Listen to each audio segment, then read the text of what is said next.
Hello student, good evening.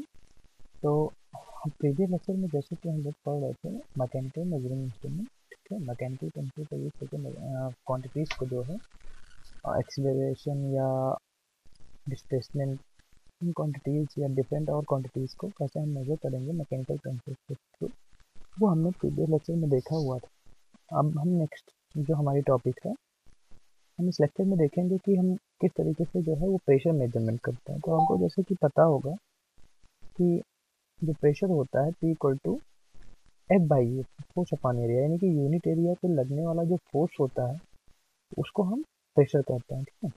अब जब मैंने ट्रांसड्यूसर हम लोगों ने क्लास में पढ़ा था तो वहाँ पे आपने देखा होगा कि डिफरेंट यूनिट्स थी जो प्रेशर, फोर्स या एक्सीलरेशन, इन क्वांटिटीज़ को जो है वो रिस्पॉन्स करती थी। ठीक है, तो उसको बोलते हैं वो जो हमारी ये यूनिट्स होती हैं जो इन क्वांटिटी को रिस्पॉन्स करती हैं और वो एज अ प्राइमरी ट्रांसड्यूसर भी यूज होती थी। इनको हम फोर्स समिंग डिवाइसेस बोलते हैं, जिसके बारे में मैंने आपसे शायद डिस्कस किया था प्रीवियस लेक्चर में। तो आज हम देखेंगे कि जो प्रेशर मेजरमेंट है वो किस तरीके से करते हैं। तो देखिए क्या होता है कि आपको पता है कि जब भी हम किसी सरफेस पे प्रेशर अप्लाई करते हैं या, है ना, तो क्या होता है कि उस सरफेस पे जो प्रेशर या फोर्स पर टाइम के रिस्पेक्ट में जितना भी फोर्स अप्लाई होता है उसको अगर हमको मेजर करना है, ठीक है, तो डिफरेंट, आपने देखा होगा डिफरेंट टाइप के इक्विपमेंट्स जो है वो आजकल मार्केट में अवेलेबल हैं। अब उनके प्रिंसिपल को देखते हैं कि ये किस तरीके से काम करते हैं। तो आपने जैसे कि अगर हम बात करें हाँ हाइड्रोलिक्स वगैरह की, जो आपने प्रीवियस उसमें पढ़ा होगा सब्जेक्ट, ठीक है, तो उसमें आपने ये चीज़ें पढ़ी होंगी फ्लूइड मैकेनिक्स में कि एफएम में कि कैसे क्या क्या नाम है, डिफरेंट मैनोमीटर्स वगैरह जो है उसका इस्तेमाल करते हैं हम प्रेशर मेजरमेंट के लिए मैकेनिकल फील्ड में। ठीक है, तो अभी इसमें देखिए क्या है कि मैकेनिकल डिवाइसेस का भी इस्तेमाल होता है, इलेक्ट्रोमैकेनिकल का, इलेक्ट्रिकल का और इलेक्ट्रॉनिक, इतने डिवाइसेस होती है जिनके थ्रू हम जो है प्रेशर को आसानी से मेजर कर सकते हैं। अगर हम बात करते हैं मैकेनिकल डिवाइसेस की, तो उसमें हम जो है वो मैनोमीटर का इस्तेमाल करते हैं। ठीक है, अब ये डिफरेंशियल मैनोमीटर की जनरली वैसे आप वर्किंग जो है फ्लूइड मैकेनिक्स में पढ़ चुके होंगे, लेकिन तब भी हम देखते हैं एक बार ब्रीफली कि क्या होता है। ठीक है, देखिए ये क्या होता है, इसमें एक ट्यूब होती है, ग्लास की ट्यूब होती है जिसमें हमारा एक लिक्विड भरा रहता है। ठीक है, अब वो लिक्विड हो सकता है या आपका पारा वगैरह भी हो सकता है, कोई भी लिक्विड हो सकता है। तो जनरली हम क्या करते हैं, मान लीजिए इसमें पारा भरा हुआ है, तो एक जो होता है वो रेफरेंस प्रेशर होता है। अभी आपका क्या है, अगर आप यहाँ पे बैठे हुए हैं जनरली ओपन एटमॉस्फेयर में बैठे हुए हैं, तो आपके ऊपर एटमॉस्फेरिक प्रेशर लग रहा है ना, 1 एटीएम का या 760 mm का। ठीक है, हाफ एस जी, पारे के 760 mm का जो प्रेशर है वो आपके ऊपर लग रहा है। तो अब मान लीजिए ये तो आपका जनरली एटमॉस्फेयर में लगता ही लगता है। अब किसी ने आपके सर पे अलग से 10 किलो का वेट रख दिया, तो उसकी वजह से जो प्रेशर जनरेट हुआ, अगर हम उसको मेजर करते हैं, मान लीजिए वो जो है 5 ATM है ना, तो आप देखेंगे तो 1 ATM तो आपके ऊपर ऑलरेडी एटमॉस्फेयर का है, 5 ATM ये है ना।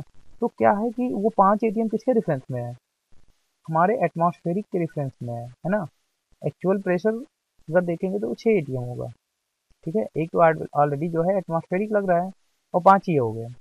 तो हम क्या करेंगे, जो भी हमारा रेफरेंस प्रेशर होगा, ठीक है, उसको हम मान लीजिए इधर इस साइड रखते हैं और जो हमको मेजर करना है वो हम दूसरी साइड रखते हैं। तो आप देख रहे होंगे कि जैसे ही आप इधर से प्रेशर जो है कनेक्ट होगा या प्रेशर अप्लाई होगा, तो क्या होगा कि ज़्यादा प्रेशर क्या करेगा, इस पारे को नीचे की साइड प्रेस करेगा और ये साइड ऊपर उठ जाएगी। तो ये जो हाइट डिफरेंस दोनों साइड का होगा वो आपका प्रेशर डिफरेंस बताएगा कि जो रेफरेंस प्रेशर है उसके रिस्पेक्ट में ये जो हमारा नॉन प्रेशर है वो कितना है। ठीक है, जनरली यही प्रिंसिपल होता है। तो आप अगर देखेंगे सो P1 माइनस P2 यानी कि जो अननोन प्रेशर है जिसके जो रिफरेंस प्रेशर है दोनों का जो डिफरेंस होगा यानी कि वो कितना ज़्यादा हुआ है वो H W2 minus W1 W2 W1 क्या हो गया आपका स्पेसिफिक वेट हो गया, ठीक है, जिसका आपको प्रेशर मेजर करना है जिस लिक्विड का। तो इस हिसाब से क्या होता है कि हम आसानी से जो है वो मेजर कर लेते हैं। और जो आपका माइक्रो मैनोमीटर होता है ये इसी का थोड़ा सा एडवांस वर्जन है, थोड़ा सा इम्प्रूव करके बनाया गया है। उसमें क्या करते हैं कि स्मॉल प्रेशर को भी आसानी से हम मेजर कर सकते हैं। कुछ नहीं होता है, जो एक साइड होती है जिस पे हमको इफेक्ट देखना होता है, तो उसमें हम क्या करते हैं कि ये जो आप देख रहे हैं इस एरिया को हम बढ़ा देते हैं। तो दैट मीन्स कि हल्का सा भी प्रेशर अप्लाई होता है तो वो हमको आसानी से वहाँ पे वो डिफरेंस जो है एच वो हमको आसानी से मिल जाता है, ठीक है। वो थोड़ा सा एडवांस वर्जन है, इसी का इम्प्रूव वर्जन है और कुछ अलग से नहीं होता है, बस स्मॉल प्रेशर मेजरमेंट के लिए होता है, ठीक है। अब उसके अलावा अगर हम देखेंगे इलेक्ट्रोमैकेनिकल डिवाइसेस या फोर्स समिंग डिवाइसेस, जैसे कि मैंने आपको ऑलरेडी अभी कुछ देर पहले बताया था, इसमें क्या करते हैं कि हम जैसे कि प्रेशर हो गया, डिस्प्लेसमेंट हो गया, अदर क्वांटिटीज़ हैं, तो उनको सेंस करने के लिए एज अ प्राइमरी ट्रांसड्यूसर ये भी यूज होती हैं। आप लोगों को ट्रांसड्यूसर में भी इसके बारे में हमने बताया था। अब इसमें देखिए क्या होता है कि जैसे आपका डायफ्राम हो गया, डायफ्राम जो है ये एक फोर्स समिंग डिवाइस है, या बिलोज हो गई, बर्डन ट्यूब हो गई, इसके बारे में हम लोग ऑलरेडी ट्रांसड्यूसर यूनिट में देख चुके हैं। मैं आपको थोड़ा सा बस बता देता हूँ बेसिक। तो इसमें क्या होता है कि मान लीजिए डायफ्राम है, तो ये हमारा दो टाइप का होता है, एक फ्लैट होता है और एक होता है कोरुगेटेड टाइप, या जिसको आप बोलते हैं नलीदार, ठीक है। तो पहला अगर आप देखेंगे इसमें कि जो एंड्स होते हैं उसको हम फिक्स रखते हैं, ठीक है, उसको हम फिक्स रखते हैं या उसको हम किसी चीज़ से अटैच करके रखते हैं। और बीच में जैसे ही प्रेशर अप्लाई होता है तो जो ये प्लेट्स होती हैं इनका क्या होता है, देखिए एक रेशियो इनका भी होता है कि जो इनकी थिकनेस होती है और जो इनका डायमीटर होता है उस पे मैटर करता है। मान लीजिए डायमीटर छोटा है, थिकनेस अधिक है, तो आपको डिफ्लेक्शन नहीं मिल पाएगा, ठीक है। तो कुल मिला के जब इसका डायमीटर अधिक होता है, थिकनेस कम होती है, तो जब हम फोर्स हल्का सा भी फोर्स अप्लाई करते हैं तो ये डिफ्लेक्ट होती है जो इनर साइड प्लेट है। और हम एंड पे क्या करते हैं कि किसी सपोर्ट पे रखते हैं, तो एंड जो होता है वो मूव नहीं करता है, और जो मिडिल सेक्शन होता है वो प्रेशर अप्लाई होने से जितना भी डिफ्लेक्ट होता है तो उस डिफ्लेक्शन को हम जो है वो मेजर करके और ये पता लगा देते हैं कि हमारा कितना फोर्स जो है वो अप्लाई हुआ है। तो इस हिसाब से हम क्या करते हैं कि ये इलेक्ट्रोमैकेनिकल डिवाइसेस है जो आप ट्रांसड्यूसर में एज अ प्राइमरी ट्रांसड्यूसर भी यूज होती हैं, तो वो जितना भी फोर्स या अप्लाइड क्वांटिटीज होती है उसको वो आसानी से आपको बताती हैं कि उस प्रोपोर्शनल में जो है इनका इस प्लेट में डिफ्लेक्शन क्रिएट होता है, उससे हम आसानी से उस अप्लाइड फोर्स को या अदर क्वांटिटी को मेजर कर सकते हैं, ठीक है। अगर हम बिलोज की बात करें, बिलोज में भी कुछ ऐसे ही होता है। यहाँ पे ये देखिए ये नली आकार की एक धातु की जो है ट्यूब होती है, ठीक है, मेटल ट्यूब होती है। यहाँ से हमने प्रेशर अप्लाई किया, तो जैसे ही प्रेशर अप्लाई होता है तो ये ट्यूब जो है एक्सपेंड करती है, ठीक है। फिर यहाँ पे क्या करते हैं हम एक पॉइंटर लगा के इसके एक्सपेंशन को जो है, अच्छा ये जो एक्सपेंशन होता है लीनियर होता है, ठीक है। तो जैसे ही एक्सपेंशन होता है इस एक्सपेंशन को हम यहाँ पे एक पॉइंटर लगा के और कैलिब्रेट करके, ठीक है, मैग्नीफाई करके एक कैलिब्रेटेड स्केल पे इसको हम रीड कर लेते हैं। सिंपल सा लॉजिक है। और सेम चीज़ आपने देखा होगा ये बर्डन ट्यूब जो आप एलबीडीटी वगैरह में आपने देखा भी होगा, ठीक है। इसमें कई टाइप के होते हैं, जिसमें अगर हम देखें तो स्पायरल, ट्विस्टेड और सी टाइप आपको देखने को ज़्यादातर मिल जाएगा एलबीडीटी वगैरह में। तो यहाँ पे भी सेम चीज़ होता है, एक साइड क्लोज होता है, एक साइड ओपन होता है। जिधर से हम अप्लाई करते हैं तो ये जो एंड है, फ्री एंड, ये एक्सपेंड करने लगता है प्रेशर अप्लाई होने पे, ठीक है, जिसके बारे में मैंने आपको डिटेल में भी प्रीवियस लेक्चर्स में डिस्कस किया हुआ है। तो जैसे ही इधर से हम प्रेशर अप्लाई करते हैं तो ये एंड एक्सपेंड होने लगता है। इस एक्सपेंड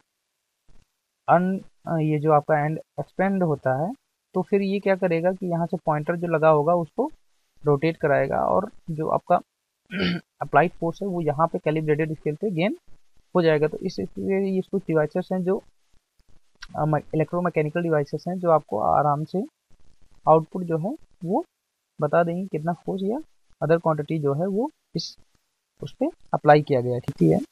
जिस पे हमको इफेक्ट देखना होता है।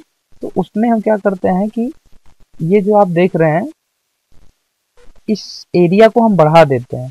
तो दैट मीन्स कि हल्का सा भी प्रेशर अप्लाई होता है तो वो हमको आसानी से वहाँ पे वो डिफरेंस जो है एच वो हमको आसानी से मिल जाता है। ठीक है, वो थोड़ा सा एडवांस वर्जन है, इसी का इम्प्रूव वर्जन है और कुछ अलग से नहीं होता है, बस स्मॉल प्रेशर मेजरमेंट के लिए होता है। ठीक है, अब उसके अलावा अगर हम देखेंगे इलेक्ट्रोमैकेनिकल डिवाइसेस या फोर्स समिंग डिवाइसेस, जैसे कि मैंने आपको ऑलरेडी अभी कुछ देर पहले बताया था, इसमें क्या करते हैं कि हम जैसे कि प्रेशर हो गया, डिस्प्लेसमेंट हो गया, अदर क्वांटिटीज़ हैं, तो उनको सेंस करने के लिए एज अ प्राइमरी ट्रांसड्यूसर ये भी यूज होती हैं। आप लोगों को ट्रांसड्यूसर में भी इसके बारे में हमने बताया था। अब इसमें देखिए क्या होता है कि जैसे आपका डायफ्राम हो गया, डायफ्राम जो है ये एक फोर्स समिंग डिवाइस है, या बिलोज हो गई, बर्डन ट्यूब हो गई, इसके बारे में हम लोग ऑलरेडी ट्रांसड्यूसर यूनिट में देख चुके हैं। मैं आपको थोड़ा सा बस बता देता हूँ बेसिक।